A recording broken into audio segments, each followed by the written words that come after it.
गुरुदेवेभ्यः जय श्री ओम नमः सिद्धेभ्यः। सर्वमंगलमांगल्यं सर्वकल्याणकारकं प्रधानं सर्वधर्माणां जैनं जयतु शासनम्।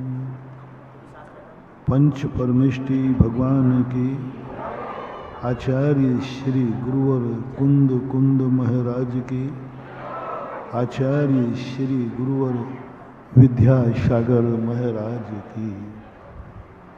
इस सृष्टि ने अपने स्वरूप को इस ढंग से व्यवस्थित किया है। त्रिकाली जो सत्ता है वस्तु की, उसके अस्तित्व को कायम करने के लिए स्वयं ने अपने हाथ में अधिकार ले लिया।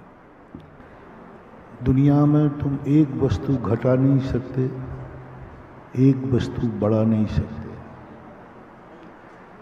प्रकृति ने नियम लिया है, कोई व्यक्ति किसी भी वस्तु को मिटा नहीं सकता, उत्पन्न भी नहीं कर सकता।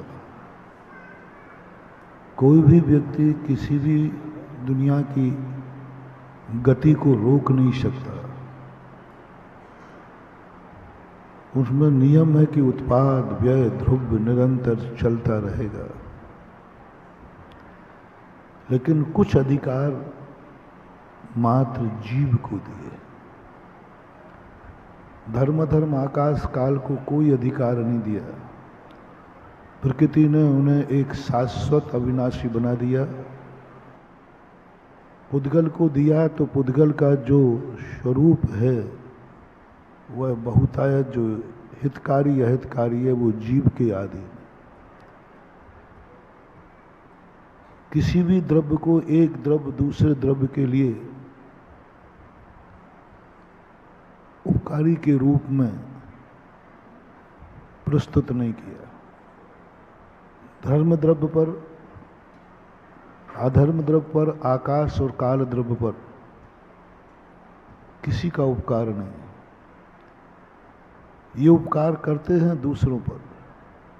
चलने में धर्म, रुकने में अधर्म, ठहरने में आकाश। मात्र एक काल द्रव्य ऐसा है जो सभी द्रव्यों पर उपकार करता है, सभी द्रव्यों पर। और उसके ऊपर मात्र आकाश द्रव्य उपकार करता है अवगाहन देकर के। लेकिन जीव द्रव्य के साथ, जिसे आप लोग कहते हैं सेठ, मालिक, तो मालिक कभी अकेला नहीं होता, सेठ कभी अकेला नहीं होता। उसके साथ नौकर चाकर होते हैं, उसके साथ दोस्त यार होते हैं, उसके साथ कुछ ना कुछ सहयोग होता है। ऐसे जीव को संसार अवस्था में इस सृष्टि ने अकेला नहीं छोड़ा। उसके लिए पुद्गल कर्म लगा दिया। पुद्गल को लगा दिया कि तुम चाहो तो इस पुद्गल से लाभ ले सकते हो या हानि कर सकते हो। और जब तुम्हें जीव को एक ऐसा अधिकार दे दिया कि तुम मेरी नियत धारा में रह करके तुम जो कुछ बनना चाहो बनो, उसमें मैं तुम्हारे बाधक नहीं बनूं। माटी के निर्माता तुम नहीं हो। माटी प्रकृति से मिली है, वह तुम्हारे द्वारा निर्मित नहीं की गई है।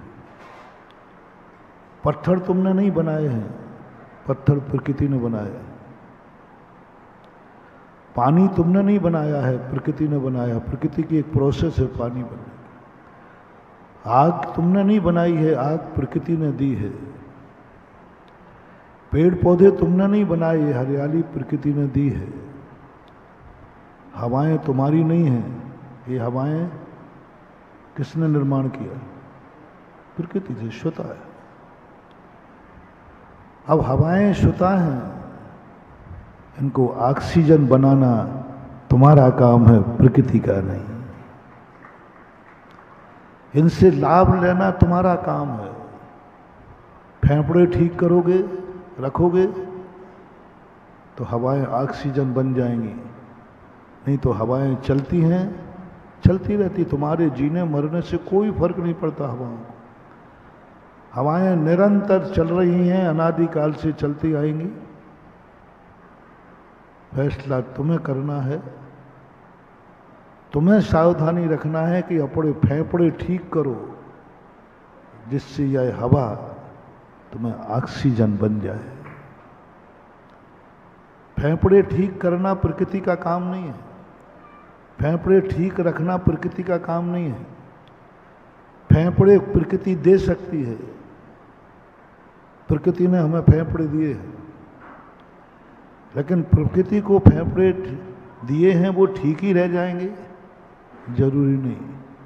कोरोना में फेफड़ों पे अटैक हुआ, उनको सुरक्षित करना हमारा काम है।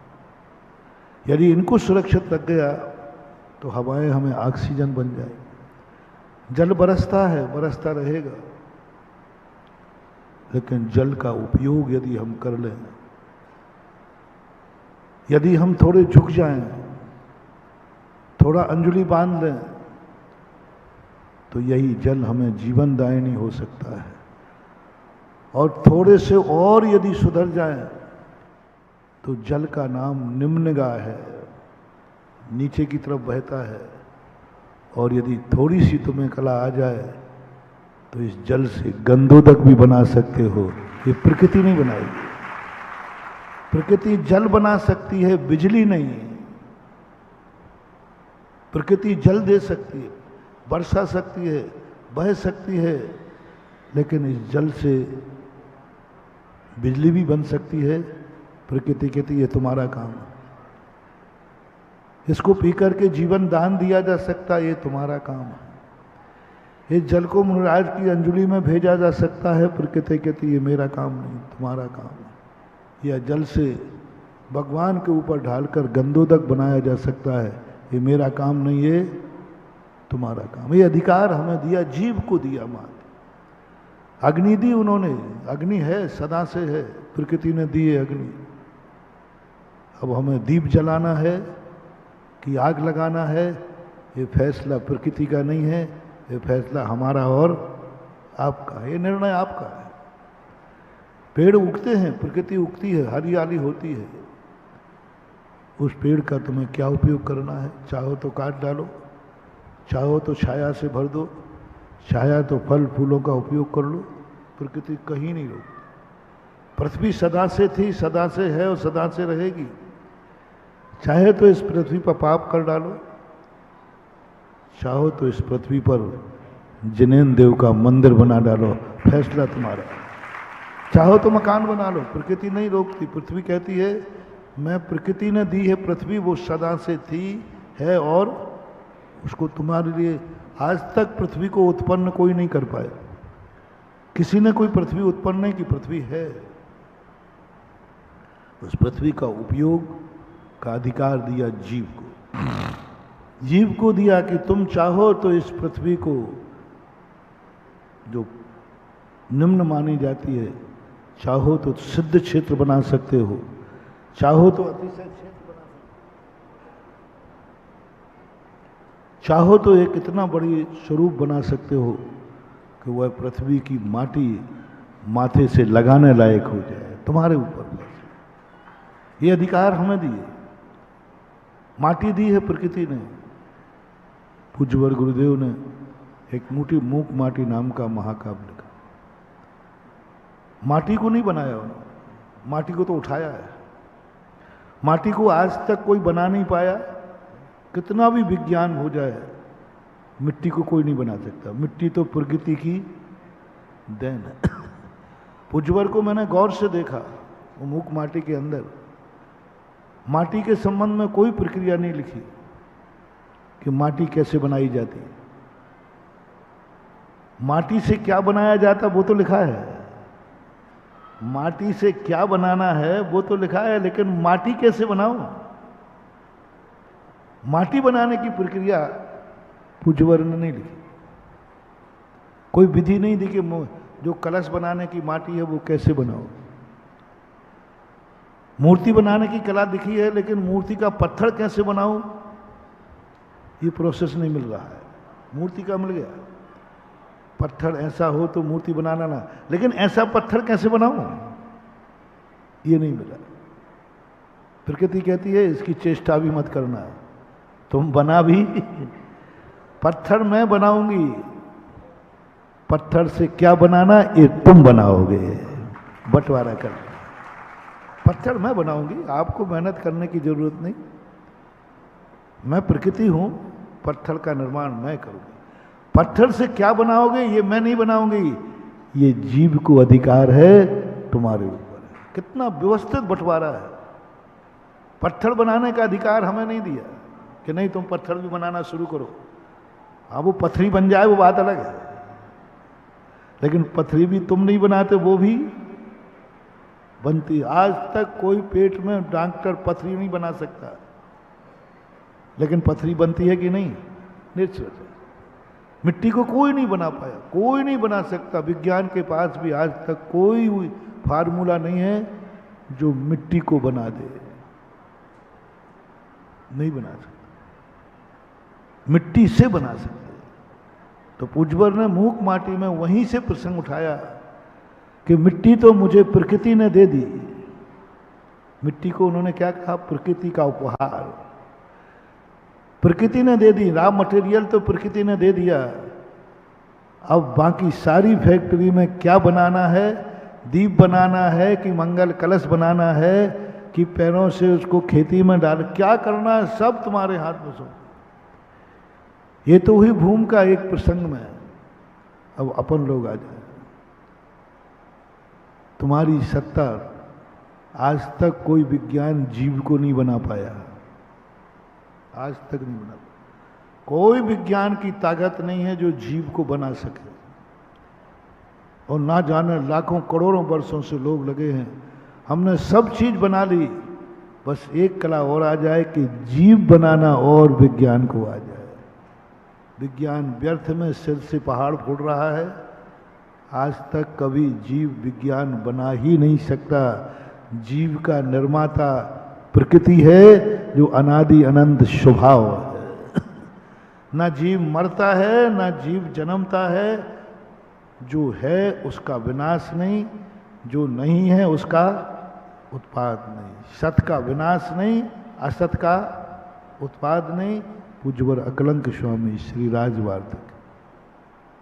कोई नहीं सकता, कभी नहीं हुआ। इसलिए जीव बनाने का प्रयास मत करना। और जीव है तो जन्म और मरण भी प्रकृति की देन है। कहाँ जन्मना ये प्रकृति का काम नहीं है, कहाँ मरना ये प्रकृति का काम नहीं है। वस्तु का काम है कि उत्पाद और व्यय निरंतर होगा, तुम्हारे हाथ में नहीं। क्या उत्पाद करना है, क्या व्यय करना है, ये फैसला तुम्हारा है, लेकिन तुम्हें उत्पाद व्यय करना पड़ेगा, क्योंकि द्रव्य का स्वभाव है उत्पाद व्यय ध्रुव युक्तम शत शत द्रव्य लक्षणम। लक्षण है, हम नहीं कर सकते। एक मिनट भी हम अपनी आत्मा की सत्ता को रोक नहीं सकते। प्रति क्षण हमें परिवर्तनशील होना है। उत्पाद व्यय होगा, लेकिन क्या उत्पन्न करोगे वो फैसला तुम्हारे ऊपर है। उत्पन्न करो, व्यय करो। तुमने बनाया है तो कुछ दिन तिजोरी में रख लें, फिर कहते कि नहीं नया प्रोडक्शन करो, पुराना क्यों। जो पुराना उत्पन्न हुआ उसको व्यय करो, नया उत्पन्न करो। प्रति क्षण नया उत्पन्न। अगुरु लघु गुण के माध्यम से प्रति क्षण प्रत्येक द्रव्य अर्थ पर्याय के रूप में उत्पन्न करता है। एक समय को पर्याय आती है और मिट जाती है। बस ये अधिकार हमें दिया कि तुम उत्पाद और व्यय कर सकते हो। और प्रकृति की अपेक्षा, जीव की अपेक्षा देखें तो तुम्हें जन्म भी लेना है और मरना भी है। इन दो चीजों में पुरुषार्थ करना छोड़ दो जब तक संसार में हो। जन्म भी लेना है और मरना है। बस अधिकार तुम्हें दिया कहाँ जन्मना है वो फैसला तुम करो। ऊंच के जन्मना है कि नीच के जन्मना, आर्य खंड में जन्मना कि मलेच्छ में जन्मना, देवों में जन्मना कि नारकियों में जन्मना, कहाँ जन्मना ये फैसला तुम्हारे ऊपर है। तुम निर्णय करो कहाँ जन्मना है। सारी विधि जन्म और मरण के बीच में जिंदगी जीने के लिए शास्त्र रखे गए, नीतियां बनाई गई कि देखो जन्म तो तुम्हें लेना है, इसको कोई रोक नहीं सकता। तैयारी करो, फैसला करो, गुरु से पूछो, नीतिकारों से पूछो कहाँ जन्म लेना है, कहाँ जन्म लेना है, उसकी तैयारी करो। जन्म की तैयारी नहीं, कहाँ जन्म लेना है। मुझे आर्य खंड में जन्म लेना है, उच्च कुल में जन्म लेना है, जैन कुल में जन्म लेना है, ये तुम्हारे हाथ में है, प्रकृति के हाथ में नहीं है। उसकी तैयारी हम कभी बताएंगे। मरना भी निश्चित है, कोई नहीं रोक सकता। कहाँ मरना है? सम्मेद शिखर जी पे मरना है, सम्मेद शिखर के जाते समय रास्ते में मरना है, महाराज के प्रवचनों में मरना है, महाराज के दर्शन करने आते समय मरना है, प्रभु का अभिषेक करते समय मरना है, आहार देते समय मरना है, माला फेरते समय मरना है, कि बारात में मरना है, शराब पीते मरना है, गाली देते मरना है। वो पसंद किसकी है? प्रकृति की नहीं, अपन सबकी। वो फैसला कर लो, क्या करते हुए मरना चाहते हो, कैसे मरना चाहते हो। निर्माण भी हमारे यहाँ मरण है, पंडित मरण बोलते हो उसको। यदि मरना चाहते हो ऐसे कि हमारा दोबारा जन्म नहीं हो, तो सिद्धि को प्राप्त करो, फैसला तुम्हारे हाथ। इसी प्रकार जिंदगी में आज जो प्रसंग है, तुम्हारा जन्म हुआ है, इसी से अपन प्रकृति मानते हैं। पूर्व की हुई कहानी है। पूर्व में जो कृत्य अच्छा किया था, आज तुम्हारे जन्म मिल गया। लेकिन जन्मता जायते शूद्रः, बहुत बड़ा, सारी मेहनत पे पानी फेर दिया। पूर्व जन्म में जैनी था, जैन धर्म किया था, अच्छे कार्य किए थे, अल्पारंभ अल्प परिग्रह किया, मनुष्य पर्याय मिली। तुम जितने जैनी बैठे हो ना, सब पूर्व भाव के बहुत बड़े धर्मात्मा, निश्चित, कोई शक ही नहीं इसमें। परसों भी मैंने कहा था कि जैन कुल में जन्म बता रहा है कि आप अतीत के बहुत अच्छे आदमी, बहुत अच्छे। इससे बड़ी कोई जाति नहीं, इससे बड़ा कोई कुल नहीं, इससे बड़ा कोई छो नहीं सकता। जिस कुल में भगवान के अभिषेक की रोक टोक ना हो, जिस कुल में मुनिराज को आहार देने की रोक टोक ना हो, जिस कुल में मुनि बनने के लिए कोई रोक टोक ना हो, इससे बड़ा कुल दुनिया में और हो कौन सकता। क्या एक जैनी को पूछना पड़ता है कि साहब मैं अभिषेक कर लूं? क्या एक जैनी को पूछना पड़ता है कि मैं महाराज को आहार दे दूं? क्या एक जैनी को पूछना पड़ता है क्या मैं भी इंद्र बन सकता हूं? नहीं पूछना, वो तो जन्म से अधिकार है। लेकिन जो जैन कुल में नहीं है, वो पूछेगा भाई इस मंदिर में मैं अभिषेक कर सकता हूं क्या?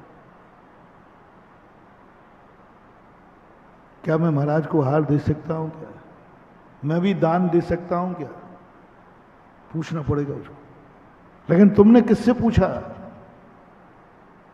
एक व्यक्ति बताओ जो पहली बार मंदिर आया था, किससे अनुमति ली थी? कमेटी से अनुमति लेके मंदिर आया, बाहर पूछा भैया मैं मंदिर आ जाऊं?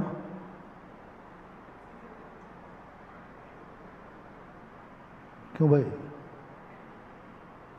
ध्यान रखना, अनुमति ना बने प्रवेश कर जाए, और उसमें जगदीश बाबू मंदिर का अध्यक्ष हो, करके तो देखो मजाल हो तो। लेकिन एक ने भी अनुमति नहीं ली। और यदि जैन नहीं होता तो बोलो, जैन नहीं होता और वो बिना अनुमति के मंदिर में प्रवेश कर जाता, तो बोलो जगदीश बाबू तुम क्या करते? हंगामा मचा देते, हंगामा कि क्या हो गया, ये देखो ये XYZ, और सब भी खड़े हो जाते, शायद मैं भी तुम्हारे साथ खड़ा हो जाता। बात सही है, पूछ के जाना चाहिए था, बिना पूछे कैसे अभिषेक कर लिया उसने। और चौके में चला जाए तो हंगामा ही खड़ा हो जाएगा, बिना पूछे गया कैसे वो जैन चौके पता चल जाए तो कहो मैं ही अंतराय कर दूं। लेकिन आप लोगों में से किसने पूछा है कि मैं मंदिर में जा सकता हूं क्या? क्या गॉड, गजब। वो होते ना तुम्हारे नेता, अरे साहब इनकी तो ऐसी पहुंच है कि इनकी गाड़ी डायरेक्ट जाती है, किसी चौकीदार से परमिशन लेने की जरूरत नहीं। ऐसा कुछ कहते हैं आप लोग, भाषा बोलते हैं। अरे भाई इनको तो वे चौकीदार जो बल्लम लिए रहते ना, वे इनकी गाड़ी आते ही इनका डायरेक्ट राष्ट्रपति तक पहुंच है, कोई अनुमति नहीं, कोई चौकीदार नहीं, बल्कि साके चौकीदार नमस्कार और करते, आइए। अरे इनको क्यों नहीं, अरे भाई इनको क्या रोकना, इनकी तो डायरेक्ट पहुंच है। वारे जैनी, वारे जैनी, तुम्हारी जिनेंद्र भगवान तक डायरेक्ट पहुंच है, किसी से पूछने की जरूरत नहीं पड़ी। ये पशु का लक्षण, जहां मैं जो चाहूं वहां करूंगा, मुझे कोई पाबंदी नहीं होना चाहिए। ये परिणाम पशु गति में नियम से ले जाएगा, क्योंकि पशु कोई भी कार्य करने के लिए स्थान का चयन नहीं करते। उनको जहां जो करना है खुला करते, खुला करते। भोजन भी जहां चाहे वहां करते, इंद्रियों के विषय भोग भी जहां चाहे, उनको ना कोई शर्म है, ना उनका बाजार है, ना उनका कोई चौराहा है। उनको तो जहां इच्छा हुई वहां उनको करना है। उनका ना मंदिर है ना कोई घर है, मंदिर में भी गंदगी कर देंगे। ये पशु का लक्षण है। ये छोड़ देना क्षेत्र को कि जहां चाहे मैं जो चाहूं, जब चाहूं, जहां चाहूं वहां करूंगा, गलती मत करना, त्याग करो। काल का भी मैंने बता ही दिया, काल में भी नहीं, द्रव्य में भी नहीं, क्षेत्र में भी नहीं, भावों में भी नहीं। मैं जो भाव करना चाहूं वो भाव करूंगा, ऐसा वरदान मुझे चाहिए। मिल रहा है, क्योंकि अनादिकाल से हमने जो मैंने बताया यही सब किया है, और आज भी तुम्हारी यही इच्छा है। बोलो यदि तुम्हें कोई वरदान देने में आवे कि मांग लो, क्या मांगना है, तुम जो सोचोगे वो होगा, और तुमने कहा कि ठीक है मैं जो सोचूं वो हो जाएगा, और वरदान देने वाला दे रहा है और होगा, होगा वरदान। किमिच्छित इच्छाओं की पूर्ति का वरदान कभी मत लेना। और आपको अपनी अपनी शब्द गिरवान झांको, यदि ये वरदान तुम्हें मिलेगा तुम ले लोगे या ठुकरा दोगे? ऊपर से नहीं, अंदर से बोलो। महाराज ले लूंगा, आप बताओ, आप ऐसा वरदान मिले तो कौन छोड़ेगा? बस ऐसा वरदान तुम नहीं लो, इसी के लिए मैं तुम्हारा गुरु हूं, मैं नहीं लेने दूंगा। तुम क्या सोच रहे हो?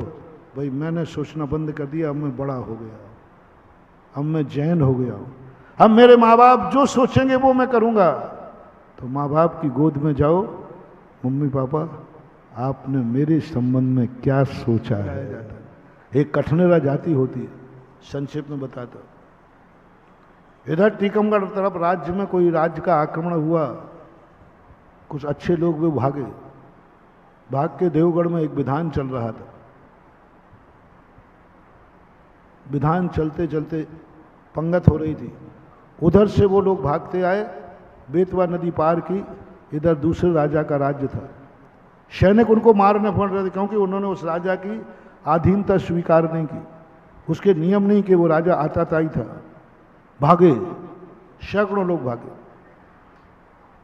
इधर सैनिक पीछे लगे हैं, इधर वो सारे जितने लोग थे, जैनियों की पंगत चल रही थी, हजारों लाखों लोग थे उस समय देवगढ़ में, और वो उस पंगत में आके बैठ गए। दुश्मन के सैन्य गुप्तचर आए, उन्होंने देखा यहाँ कोई नहीं, यहाँ तो धार्मिक लोग पूजा कर रहे, वो लौट गए, बच गए। बचने के बाद जो सेठ था भोजन कराने वाला, उसने कहा कि ये जैनी नहीं है, इनके खाने का ढंग, इनके उठने बैठने का ढंग ठीक नहीं है। तो लोगों ने कहा इनको भगाओ यहाँ से। बोले नहीं, खाने की पत्तल पर बैठने के बाद दुश्मन को भी नहीं उठाया जाता है, दुश्मन को भी नहीं उठाया, खाने के लिए आए हैं, इनको भोजन करने दो। भोजन करने के बाद सबको बुलाया, उन्होंने सबने कहा कि नहीं साहब ऐसी ऐसी बात है, ऐसे ऐसे, जिस धर्म ने मेरी रक्षा की है मैं इस जाति में मिलना चाहता हूँ। जैन पंच इकट्ठे हुए ललितपुर के, उन्होंने कहा हम जैनियों में ऐसे ही नहीं मिलाते, जैनियों में मिलने वाले के बाद अकल होना चाहिए, बुद्धि होना चाहिए, इतनी बुद्धि होना चाहिए कि वो बहुत बुद्धिमान हो। तो क्या करना साहब बुद्धिमान से? बोले तुम लोग जब एक बार बादशाह बीरबल में भी ऐसी कहानी हुई थी, उन्होंने कहा कि बुद्धिमान कौन है? बोले बनिया जाति। बोले कैसे जाना? बोले साहब लो आ दो। तो बीरबल ने कहा राजा साहब आप चुपचाप बैठना। जितने दाढ़ी वाले थे सबकी समाजों के बुलाए। बोले राजा साहब को आपकी दाढ़ी की जरूरत है। तो उसने कहा साहब दाढ़ी की जरूरत है, ले लीजिए। सबने बनवा के रख दी। अब बनिया की बारी, सबने दे दी। सब घबरा रहे थे कि पता नहीं और क्या मांग ले। दाढ़ी माई सबने बना बना के दाढ़ी राजा के सामने चढ़ा दी। अब बनिया की बारी आई हो। बनिया में नाम था आगरा का।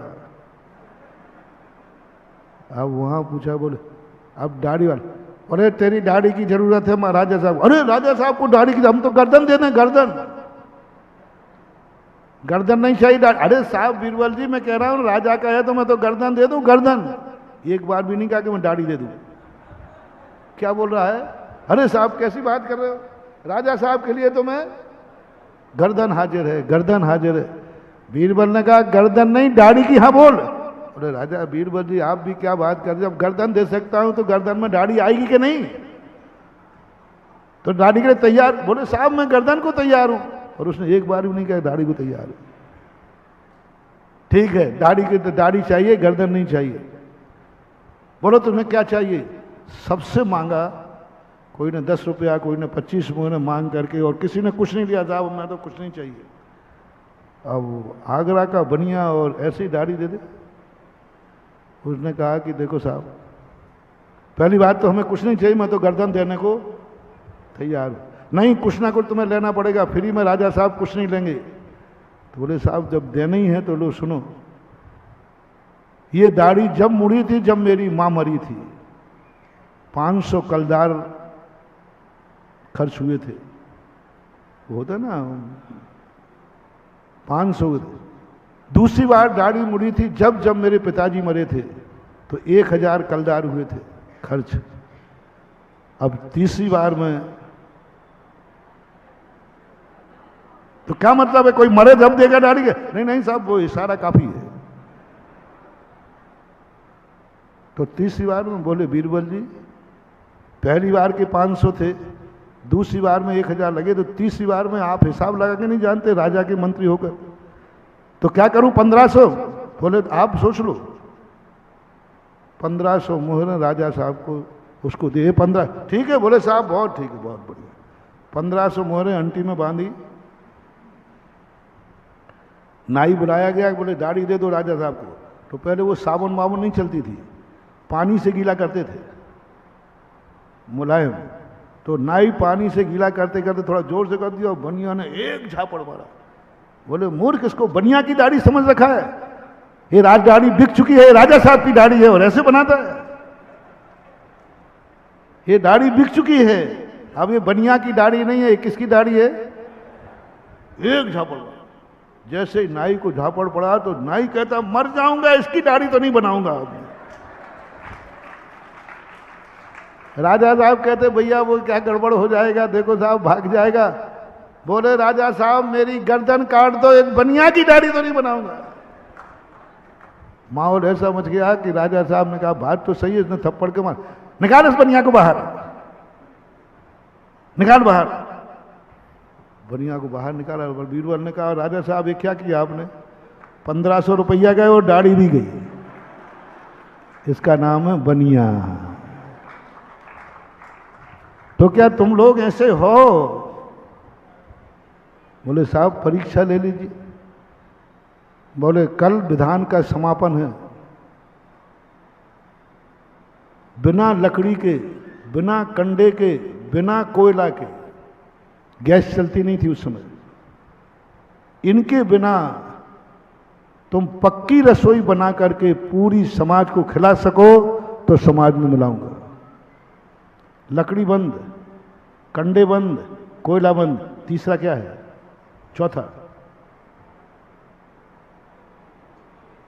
चौथा आइटम क्या था अग्नि का उस समय? आज का नहीं, बिजली मिलनी थी नहीं। सब स्तब्ध रह गए कि कैसे लकड़ी, कंडा, कोयला सब बंद, और पक्की रसोई बनाना है, और वो भी एक दो को नहीं। समापन में कितनी भीड़ होती है। उनकी होनहार अच्छी थी, उन्होंने कहा मंजूर है, मंजूर है। और सारे लोगों ने अपने जेवरात आदि जोते बेच करके कपास की गाड़ियां खरीदी। ऊपर घी, नीचे तेल, कपास को तेल में डालें, भट्टी में डालें, और ऊपर मिठाइयां बन रही हैं। कपास जला जा, कपास होता है रुई, रुई रुई। कोयला का मना किया था, लकड़ी का मना किया था, कंडे का मना किया था, कपड़े का तो नहीं किया था। कपड़े के थान, रुई के, कपास के गाड़ियां मंगा करके घी में, तेल में डालें, भट्टी में देवें, और ऊपर मिठाइयां बनी और सारी समाज को खिलाई। तब जैनियों ने उनको जैनी में मिलाया। इतनी कठिनाई से बने तो वे कठनेरा कहलाए। आज भी कठनेरा है, मुंगावली, भोपाल तरफ कठनेरा है, दिगंबर, कट्टर दिगंबर जैन समाज है। कितनी कठिनाई। ये उदाहरण मैंने किस लिए दिया? सुन रहे हो रे बनियों, शूद्रो, जैनी बनने के लिए ऐसी कठिनाई करना पड़ती है। 7 साल तक तुम मेहनत करो बच्चे के लिए, वो अपनी इच्छा से कुछ ना कर पाए, अपनी इच्छा से कुछ नहीं कर पाए, उसको ऐसा मोटिवेशन करो, ऐसा सम्मोहित करो, ऐसा उसको आकर्षित करो कि वो सब कुछ गौण करके वो सोचे तो तुम्हारे दिमाग से, देखे तो तुम्हारे दिखाने, सब कुछ वो तुम्हारे अनुसार करे। 7 साल की कोचिंग। जब 8वां साल आएगा तब पूज्य वज्रसेन स्वामी कहते हैं अब गुरु के पास इंटरव्यू है आपका। 8वीं साल में सम्यक तो लाभ क्रिया, ये दूसरा जन्म हो रहा है। पहला जन्म शूद्रों का जन्म, दूसरा जन्म द्विज जन्म। ये 2 जन्म होते। जैनी द्विजन्मा कहलाता है, शूद्र एक जन्मा कहलाता है, जन्म से हुआ है। और जैनी है जिसका 2 बार जन्म होता है, एक माता पिता से और एक जिनवाणी मां से, देव और गुरु से। जिनवाणी मां से जन्म हुआ। आज 8 वर्ष अंतर मुहूर्त में उन्होंने द्विज क्रिया कराई। द्विज का अर्थ मात ब्राह्मण ही मत लेना। द्विज का अर्थ होता है 2 बार जन्म। हम लोग जैन धर्म क्षत्रिय धर्म है, हम लोग सब क्षत्रिय हैं। महाराज जी देखो आप गड़बड़ मत करो, आप जहां जन्म हुआ अभी तो सब हमारी जाति के बनिया है। नहीं, वो जाति तो जन्म की थी। दीक्षा के समय हमारे ऊपर क्षत्रिय संस्कार किया जाता है, हम दूसरा जन्म लेते हैं। हमारी कुंडली जन्म की नहीं चलेगी, दीक्षा की चलेगी। हमारा नाम जन्म का नहीं, दीक्षा का चलेगा। हमें सुआ सूतक जन्म का नहीं, दीक्षा का लगेगा। जो कुछ भी नियम लगेंगे कुटुंब के लगेंगे कि गुरु संघ के लगेंगे? गुरु संघ, क्योंकि हमारा दूसरा जन्म हो चुका। आपका भी गृहस्थ के लिए दूसरा जन्म की बात जो है, आपको द्विज जन्म 8 वर्ष होने के 9वें वर्ष के पहले दिन आपका दूसरा जन्म। हर बालक को क्या हो गया तुम लोगों को? हर चीज तुम खुशी मनाते हो। यही मैंने 25 बांसवाड़ा के अंदर उस समय कोई 25वां दीक्षा दिवस मना रहे थे, तो लोगों ने एक प्रश्न कर दिया ऐसे ही। मैंने कि तुम लोग तो सम्यक दृष्टि हो ही नहीं सकते। मुझे ऐसा लगा कि लोग कहते हैं कि सम्यक दृष्टि 2-4 होंगे, ऐसा आया है, गिनती के अधिकतम 4। तो मैंने कहा ये तो कोई मामला नहीं हुआ। गृहस्थों की अपेक्षा लेता हूं तो इतने देखो हमारा मंडप पूरा पंडाल भरा, बाहर भी बैठे, ये सब क्या मिथ्या दृष्टि है हमारी दृष्टि से? अरे फिर मैंने सोचा कि आगम को मैं कुछ ना कुछ तो तत्व होगा। चलो 2-4 का अर्थ 2-4 ही नहीं, कम, ऐसे कहते ना गिनती के कम से। फिर मैंने सर्वे किया, बहुत बातें कभी और बताऊंगा। एक सर्वे जो मेरे आया, तुम एक भी अपनी जिंदगी में धार्मिक खुशी नहीं मनाते। आप जन्मदिन मनाते हो, खुशी से मनाते हो, आपका कभी जन्म सफल नहीं होगा, कभी जन्म मृत्यु विनाशनाय नहीं होगा, आप सदा जन्म लेते रहेंगे। जो व्यक्ति जिसकी खुशी मनाएगा वह उसकी जिंदगी में मुबारक होगा। कोई शराब मिल जाए और खुशी मना, मजा आ गया, अगली बार वो शराब की कुल में जन्म लेगा जहां शराब जन्म से मिलेगी। खुशी किसकी मनाई है तुमने? जन्म की, आपका जन्म होता रहेगा। खुशी किसकी मनाई है? आजकल एक और सबसे बड़ा पाप चल गया, शादी की सालगिरह। शादी की खुशी मना रहे तुम? आसन भव्य नहीं हो, दूरान दूर भव्य हो। संसार की खुशी मना रहे, बंधन की खुशी मना रहे, संसार की। मैंने पूरे शास्त्र पढ़ लिए, एक भी शास्त्र में किसी राजा महाराजा ने शादी की सालगिरह नहीं मनाई। आपको मिले तो कृपया करके मुझे बता दें, बताओ कहीं पुलक बाबू मिली गई? मैंने खूब खोजा, क्योंकि मैं आगम में खोजने के बाद, क्योंकि मैं जानता हूं कि मैं बोले नहीं, क्योंकि मेरे ऊपर चारों तरफ कैमरे लगे रहते हैं। हाँ, सब बिल्कुल इतने, मैं तो बहुत, मैं चूका नहीं। और तुमने कहा महाराज जी आओ आओ ऊंट पहाड़ के नीचे, कभी थोड़े से चूक जाते हो तुरंत मेरे पास, महाराज जी आपने जो बोला देखो ये लिखा है। तो मैं तो बहुत सावधान रहता हूं। कोई व्यक्ति मुझे बता दे किसी राजा ने शादी की सालगिरह मनाई है? तीर्थंकर ने, चक्रवर्ती ने, नारायण पृथ्वीनारायण ने, किसी राजा महाराजा ने? किसी एक का नाम बताओ जिसने शादियां तो की है। शादी के लिए मना नहीं कर रहा, शादी की सालगिरह किसने कहीं नहीं मनाई गई। फिर कैसे शुरू हो गई? और उन लोगों ने क्यों नहीं मनाई? गरीब होंगे बेचारे, वो क्यों नहीं मनाई उन्होंने? संसार की मजबूरी होती है। संसार की कोई भी क्रिया करना समस्या का समाधान है। गृहस्थी बचाना एक समस्या का समाधान है, और समस्या का समाधान की खुशी नहीं मनाई जाती। औषधि खाई जाती है लेकिन खुशी खुशी नहीं खाई जाती। औषधि खाई जाती है लेकिन खुशी खुशी नहीं खाई जाती। शादी विवाह तो ये संसार की मजबूरियां हैं, समस्या का समाधान है। हम संयम नहीं ले पाए, हम इंद्रियों पर विजय प्राप्त नहीं कर पाए, हम मन पर विजय प्राप्त नहीं कर पाए, हम चर्या का पालन नहीं कर पाए, हम जिंदगी में अकेले नहीं रह पाए, तो एक साथी ढूंढ लिया। कोई बात नहीं, मजबूरी थी ये तुम्हारी, उसकी खुशी तुम मना रहे हो।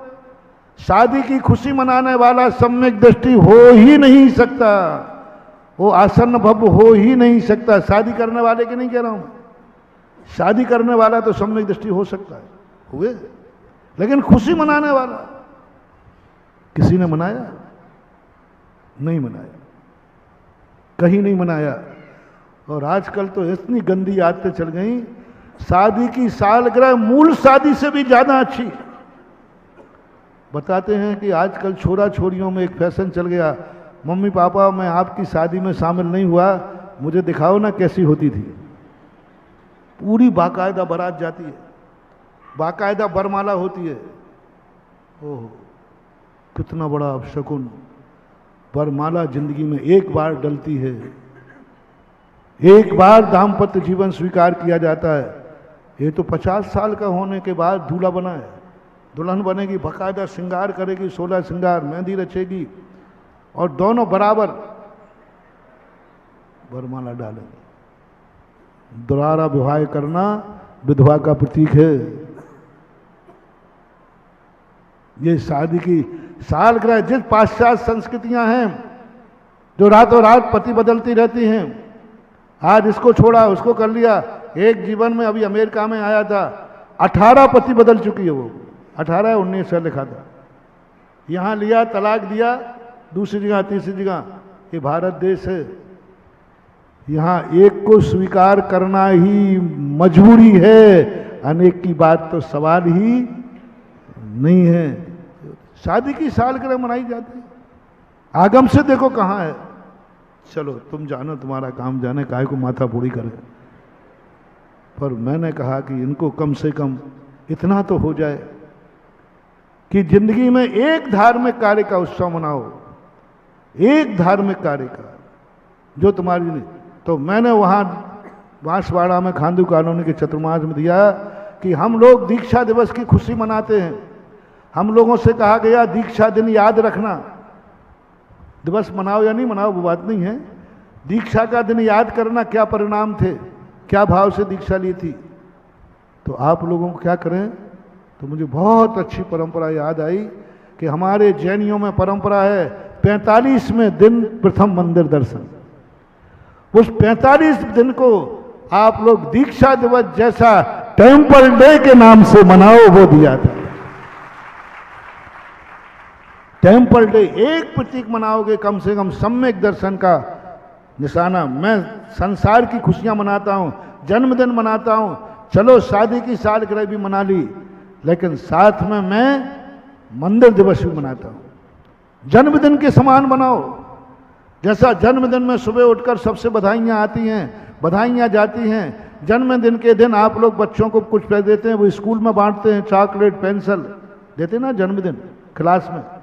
ऐसे ही टेम्पल दिन के दिन भेजो अपने इस बच्चों को 2 साइकिलें, जाओ कल स्कूल में बांटना। बोले किस खुशी में, कल मेरा मंदिर दिवस था, मैं जिंदगी में पहली बार मंदिर गया था। बुलाओ रिश्तेदारों को, सबको। टेम्पल डे, मंदिर दिवस मेरा वो शुभ दिन था।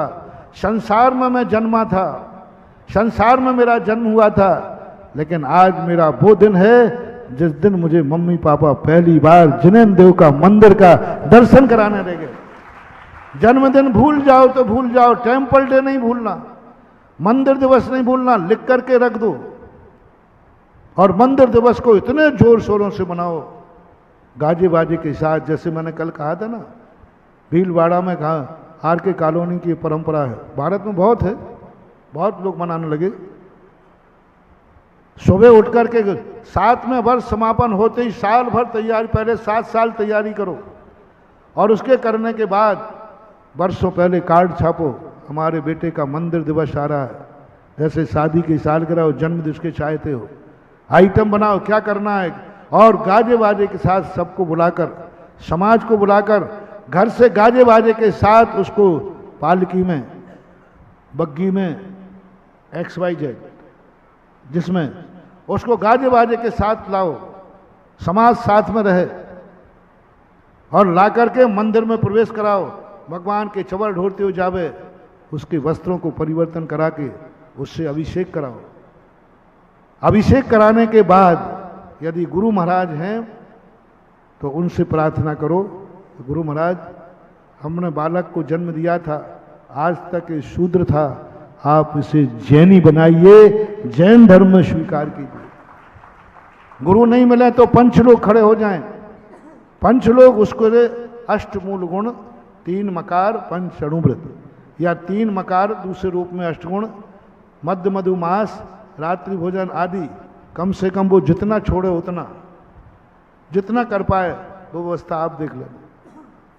कुछ ना कुछ ये अष्टमूल गुण लेकर के, भगवान के प्रतिदिन देव दर्शन का नियम दे करके, जितना शक्ति प्रमाण अभिषेक का नियम दे करके, मुनियों को आहार मिल देने का नियम दे करके, जब मुनि महाराज कहीं रहेंगे और तू वहाँ है अनुकूलता है तो मुनियों को आहार देना, ये सारे नियम ले ले वे, तब गुरु महाराज या पंच बोलते हैं आज से आपको जिनेंद्र भगवान का अभिषेक करने का अधिकार दिया जाता है।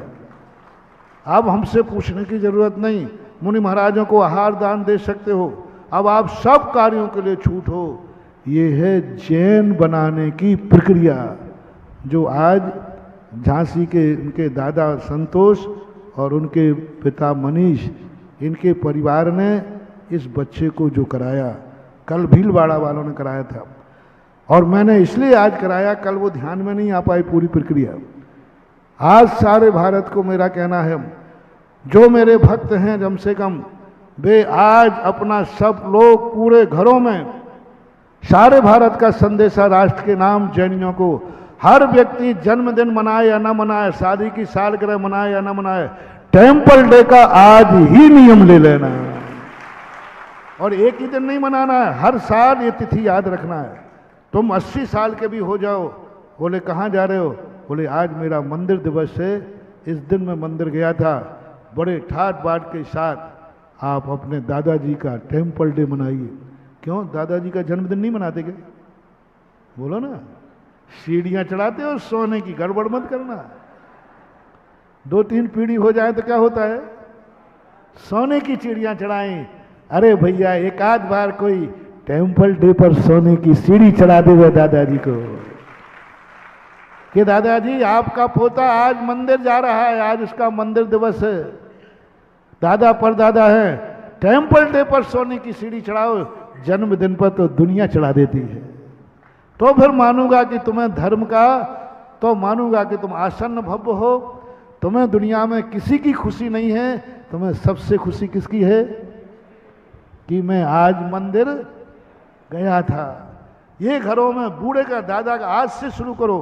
कई लोग कहते महाराज जी हमें तो पता ही नहीं वो कौन सा दिन था पहले दिन। चलो, जिन जिन को मालूम है 45वां दिन, मम्मी को पता नहीं, पिता को पता नहीं, जन्मदिन याद रखेंगे, सब याद रखेंगे, मंदिर दिवस याद नहीं रखेंगे कौन सी तारीख को गए थे। चलो कोई बात नहीं, मैं देता हूं तुम्हें दिवस। जन्म तारीख से 45वां दिन जो तुम्हें पड़े वही तुम आज से टेम्पल डे मान लो। जन्म की तारीख तो मालूम है, जन्म की तो सबको मालूम, 45वां दिन जो तारीख आए वही आपका टेम्पल डे। महाराज हमारी जन्म की तारीख ही मालूम नहीं है। तो चलो आज से तुम्हें प्रवचन सुनने मिला है तो आज के ही दिन टेम्पल डे मान लो जिनका जन्मदिन नहीं है।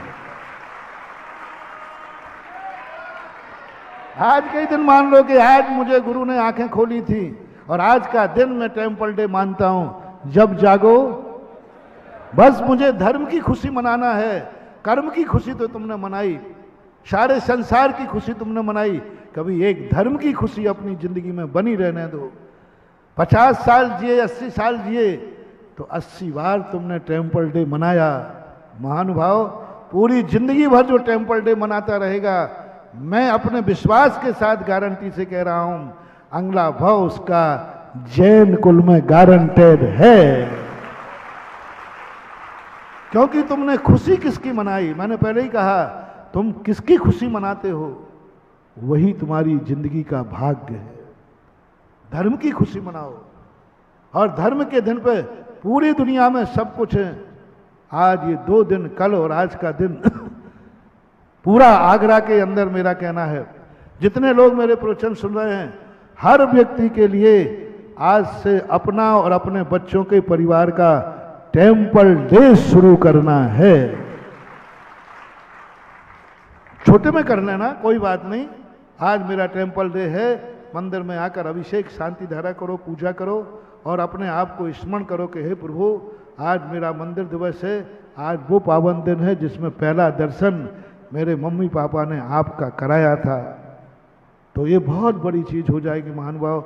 इसकी हवा, इसका प्रचार इसलिए मैंने इस लाइव में किया। और आप कुछ नहीं कर सके, आपने बच्चे का जन्मदिन पर इतनी दुआएं मिलती हैं, पता नहीं आपका मंगल होगा कि नहीं होगा। शादियों में इतनी सब मनाते हो, पता नहीं होगा कि नहीं होगा। आप अपने बच्चे का, अपने परिवार का, जिसका मंगल दिवस है, कोई नहीं है, कुछ नहीं, मंगलाष्टक पढ़ करके आप उसके ऊपर पुष्प क्षेपण कर दीजिए, केसर क्षेपण कर दीजिए, जाओ, उसकी साल भर मंगल ही मंगल है सदा। अशुभ कर्म आएगा भी तो ये मंगल उसकी सीमा होगी तो उस तक बचा लेगा। कुछ नहीं करना।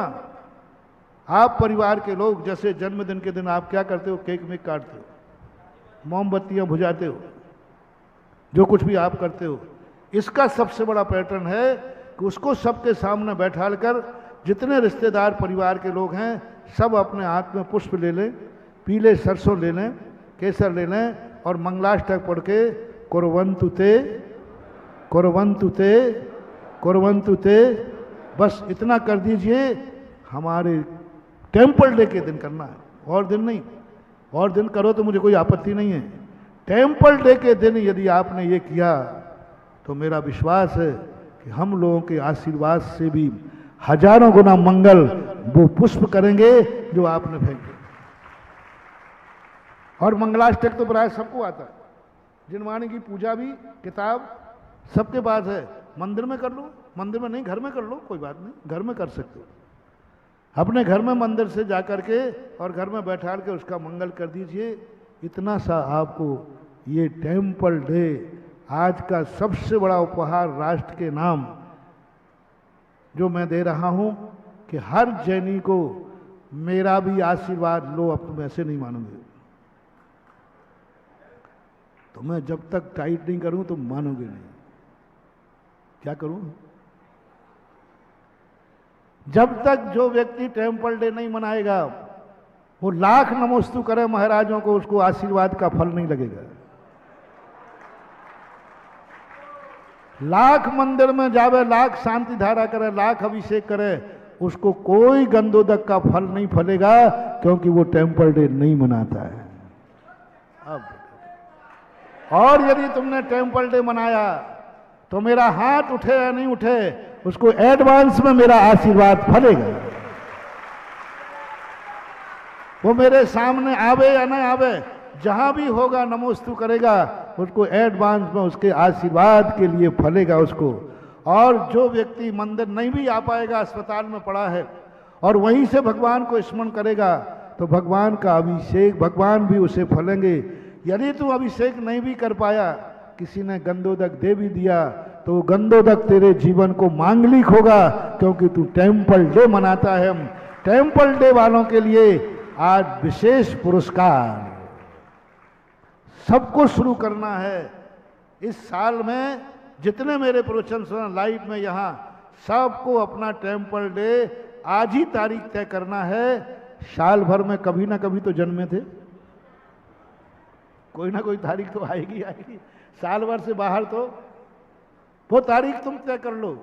मैंने 3 तरीके बता दिए, लेकिन हर जैनी के लिए साल भर में एक बार सारी खुशियां मनाने के साथ साथ मंदिर दिवस की खुशी मनाना है। यदि कोई प्रतिमाधारी है तो वो प्रतिमा लेने के दिन की खुशी मना सकता है। मान लो किसी ने प्रतिमा ली हो ना, तो वो कहेगा आज मेरा वृत्ति बनने की खुशी है। और किसी ने दीक्षा ली हो तो, है ना, एक क्रिया, एक धर्म की क्रिया की खुशी, बस ज्यादा कठिन नहीं है। क्यों, मैंने कोई कठिन तो नहीं बता दिया? खर्चीला, टाइम वेस्ट भी ज्यादा नहीं है, थोड़ी सी खुशी मनाने की बात है। एक इतना सा है, शुरू होना चाहिए। सुन रहे हो ना सब लोग? मनोज बाबू, टेम्पल डे की तारीख मुझे बताओ। ओ जगदीश बाबू, भले तुम बुढ़े हो गए तो क्या हुआ, अभी तुम जवान हो, मुझे मालूम है। मुझे टेम्पल डे की तारीख चाहिए। और जितने लोग कमेटी में बैठे हैं, पन्नालाल, हीरालाल, सब, बैनाडा फैनाडा सब, हाँ, नीरज वगैरह सब, टेम्पल डे की तारीख चाहिए मुझे पूरे परिवार की। और सब लोगों से मैं चाहता हूं कि सब लोग अपने पूरे परिवार की टेम्पल डे की तारीख आज निश्चित करें। साल भर में वो कोई भी हो, सवाल इसका नहीं है, तारीख निश्चित होना चाहिए। बोलो कितने कितने लोग अपने परिवारों की टेम्पल डे की तारीख तय करेंगे आज? महिलाएं क्यों, क्या तकलीफ हो रही है? तो फिर मरने की तारीख कर दूं? अरे टेम्पल डे की तारीख करना, उस दिन मंदिर में जाकर के नारियल लेके जाना है, और करना क्या है? और कुछ नहीं करो तो सबसे छोटा ये है कि उस दिन श्रीफल लेके जाओ मंदिर में। बोले आज श्रीफल काहे का लाए हो? बोलो आज हमारा मंदिर दिवस है, इसलिए भगवान मैं श्रीफल लेके आई हूं, इतनी कर लेना। एक दस्तूर तो हो गया कि तुम्हें जन्म दिवस का तुमने वेलकम कर लिया, टेम्पल डे को वेलकम कर लिया। कम से कम भगवान को ये खुशी तो है कि मेरे दिन जिस दिन आया उस दिन को इसने खुशी मना ली। एक श्रीफल लेके चढ़ा देना, लेकिन तुम्हें याद रहना चाहिए आज मेरा टेम्पल डे है, कल मैं किसी से भी पूछ सकता हूं, किसी को भी खड़ा कर सकता हूं, तुम्हारा टेम्पल डे बताओ, तुम्हारे बाप का बताओ, तुम्हारे बेटे का बताओ। 3 पूछूंगा। पत्नी से पूछूंगा तुम्हारे पति का बताओ, तुमसे पूछूंगा तुम्हारी पत्नी का बताओ, भाई से पूछूंगा तुम्हारे भाई का बताओ, पड़ोसी का नहीं पूछूंगा, पड़ोसी के परिवार का पूछूंगा। जिनके जो संबंध हैं, हो सके तो मैं पूछूं कि तुम्हारे कुंवर साहब का टेम्पल डे कब है, तो और मजा आ गया कि तुमने हमारी आवाज रिश्तेदारों में भेज दी। मैं तुमसे पूछूंगा कि तुम्हारे मामा का टेम्पल डे कौन सा है, तुम्हारे नाना का टेम्पल डे कैसा है। मैं किसी से पूछ रहा हूं कि बता तेरे ससुरा का टेम्पल डे कब है, ससुर साहब का, तेरी सासू का टेम्पल डे कब है। ये याद तुम्हें कंठस्थ हो जाना चाहिए, अपने टेम्पल डे और अपने रिश्तेदारों के टेम्पल डे। जैसे तुम्हें जन्मदिन है, अभी पूछा जाए तो हाँ हमारे पापा का जन्मदिन है, हमारे ब्याई जी का जन्मदिन है, ऐसे ही टेम्पल डे आपको रटना है। कल तक का होमवर्क अभी परिवार का पूछूंगा, और 5-7 दिन का समय देकर, आज कौन सा दिन है? सोमवार। अगले रविवार सोमवार को रिश्तेदारों का टेम्पल डे पूछूंगा। कल किसके लिए पूछूंगा? अपने परिवार का, जो तुम्हारे परिवार में रहते हैं उन सबके टेम्पल डे कल निश्चित करके आना है। और नहीं किया तो फिर ध्यान रखना, जब मैं मास्टर बनता हूं तो भरी सभा में यहां लेकर के दंड बिठक लगवाऊंगा, कान पकड़ करके। हाँ मैं मुर्गा भी बना देता हूं, शिविर में मालूम है सबको। फिर नहीं कहना कि महाराज जी मेरा नाम, मैं प्रतिष्ठित आदमी हूं, मेरा नाम जगदीश है, और फिर मैं दंड बिठक नहीं लगाऊंगा। नहीं लगाओगे बेटा तो फिर मैं लगवा दूंगा, ध्यान रखना। इसलिए आज सबका होमवर्क क्या है? सबको अपने अपने टेम्पल डे निश्चित करो, अपने परिवार के करो, बैठ कर करो, और तरीके मैंने बता दिए वो करो। कल्याण इसी में है, बहुत बड़ी बात। एक का किसी का टेम्पल डे होता है, आज इस टेम्पल डे पर सारे भारत को जो संदेशा मिला उसकी दुआ भी उस बालक को लगे। महावीर भगवान की